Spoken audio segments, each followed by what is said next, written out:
What if the entire history of human ambition was a race, a head-to-head struggle between power, ego, and the relentless drive to be first? Welcome to a different kind of starting line. Today, we aren't just watching machines accelerate. We're watching ideas compete. On one side, a legacy of raw, untamed power. On the other, the sleek, calculated promise of the new. This is a clash of eras, a battle of philosophies, all decided by a simple, brutal measure, the quarter mile. I'm your host, and you're listening to Winds of Thought. Our question isn't just which car is faster. It's this: in the race of progress, what are we truly leaving behind, and is what we're gaining ever enough? To answer this, we've gathered the champions of their ages. The classic icons that roared with mechanical purity, and the modern marvels that compute their way to speed. Each represents a pinnacle of its time. But when the lights drop, time is the one thing they don't have. Let's meet our contenders. First, the founding spirit. A legend from the turn of the millennium, a twin turbocharged symphony of forced induction and analog grit. Its opponent, the next generation, swapping turbochargers for more cylinders and a naturally aspirated roar. It promises a smoother, more potent kind of force. But before they battle, we must ask, is this even fair? Different weights, different technologies, born from different dreams. The only true commonality is the human desire to win. So, we'll let fate decide the pairings. A simple coin toss. The flick of a wrist will assign these mechanical souls to their drivers for the day. The classic goes to me. The newer machine to my colleague. Is this a sign, or just random chance setting the stage for the story? The first machine is a time capsule. Its interior doesn't beep with digital warnings. It hums with the solid click of physical switches. The seats aren't just for comfort, they hold you, a firm reminder of the serious business of speed. Newer cabins may be quieter, more isolated, but here you feel every connection. This is an environment built for a driver, not a passenger. Its rival's cockpit is a step forward in time. Softer surfaces, more technology mediating the experience. It feels more capable, yet somehow less communicative. Is this the cost of progress? A layer of digital padding between the human and the machine? Let the first test begin. Not from a stop, but from a rolling charge. This measures sheer pulling power, the deep breathing ability of an engine when it's already in its stride. 50 miles per hour. Third gear. Go. The older machine lunges forward with a sudden, urgent shove. The newer one responds with a linear, building surge. For a moment, it's a dead heat, a metallic tug of war. Then, the raw shove of forced induction begins to tell its story. The classic pulls ahead. A win for the old school, or just a specific victory under very specific conditions. The real test of character is yet to come. Now, the ultimate measure, the standing start. The quarter mile. This is where mythology is made. It tests traction, nerve, mechanical sympathy, and the cold, hard physics of power to weight. The lights will sequence down. 2 hearts will hammer against rib cages. 1 machine will cross a line first. But what, truly, will it prove? Launch. The newer car, with its advanced traction systems, hooks up cleanly and fires forward. The older one squirms, its tires searching for purchase in a cloud of drama and sound. The gap is immediate. But the old warrior isn't done. As speeds rise, it begins to claw back, its power band hitting hard. The newer car holds its lead, but the mirror is full of a determined, angry past. The result is clear, but the message is mixed. Sometimes, the future wins the sprint, but the past reminds you it wrote the book on speed. Does this mean newer is always better, or did the older machine just face a more sophisticated rival? To find out, we must escalate. The winner stays on, but now faces an even more modern challenger. This new contender is a further leap. A dual clutch automatic replaces the manual gearbox.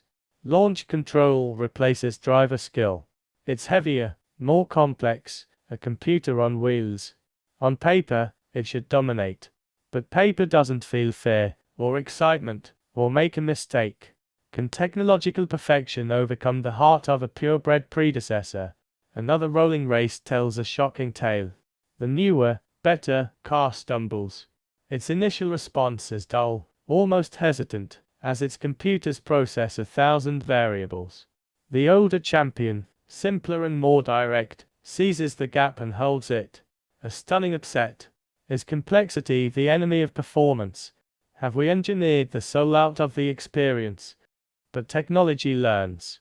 It adapts. For the drag race, the modern machine is in its element.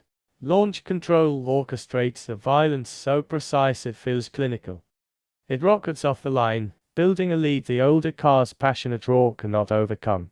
The result flips. This is the paradox we uncover.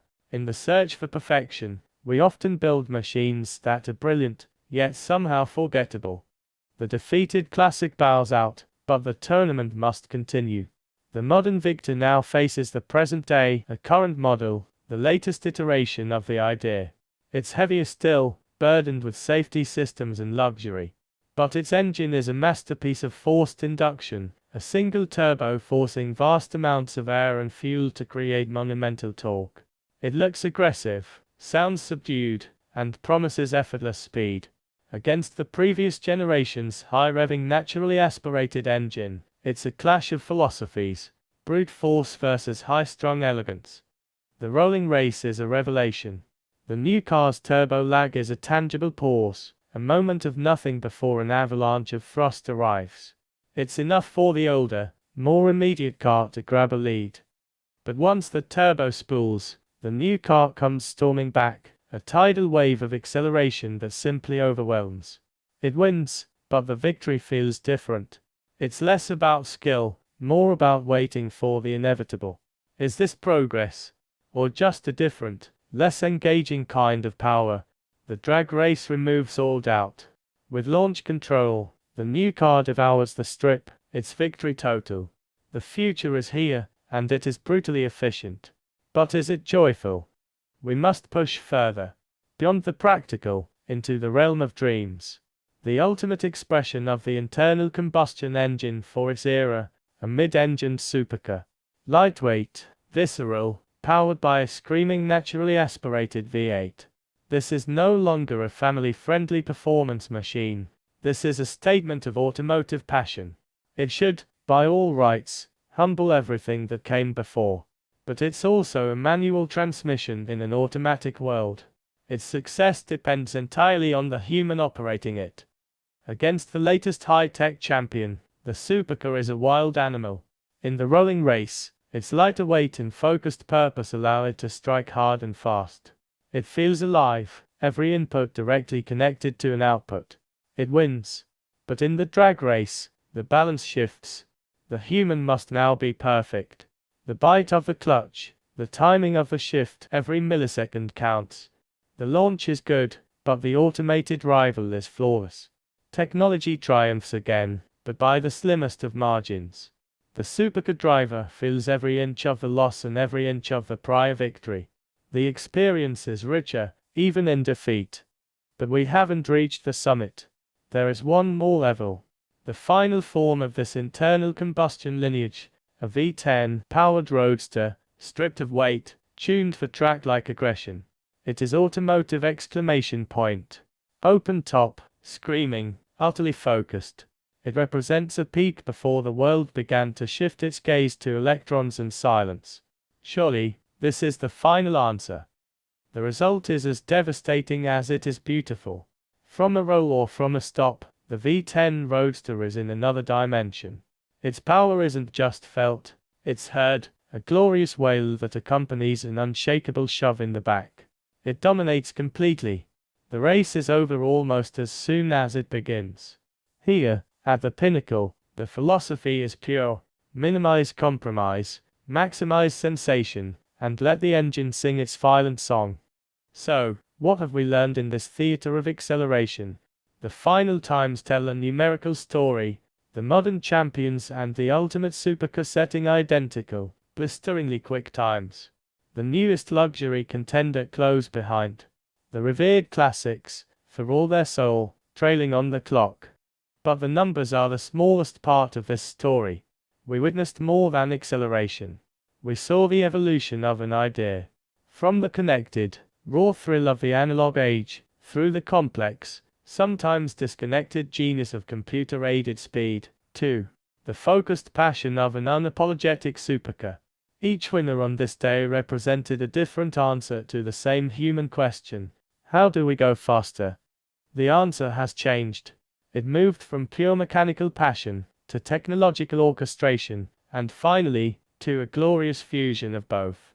But with every step forward in time, in speed, in capability, we must ask, what did we trade away? The direct connection, the sense of unfiltered risk, the joy of a perfect, human-executed gear change. This race wasn't just between cars. It was a race between errors, between philosophies of progress. And perhaps the most profound insight is this: the future will always be faster. But speed isn't everything. The soul of the machine, the feeling it evokes, the memories it creates, these are the timeless trophies. The past may lose the drag race, but it wins the argument for passion every single time. If this exploration of progress, passion, and what we sacrifice for speed resonated with you, please support our channel. Give this video a like, and subscribe to Winds of Thought for more journeys into the ideas that drive our world.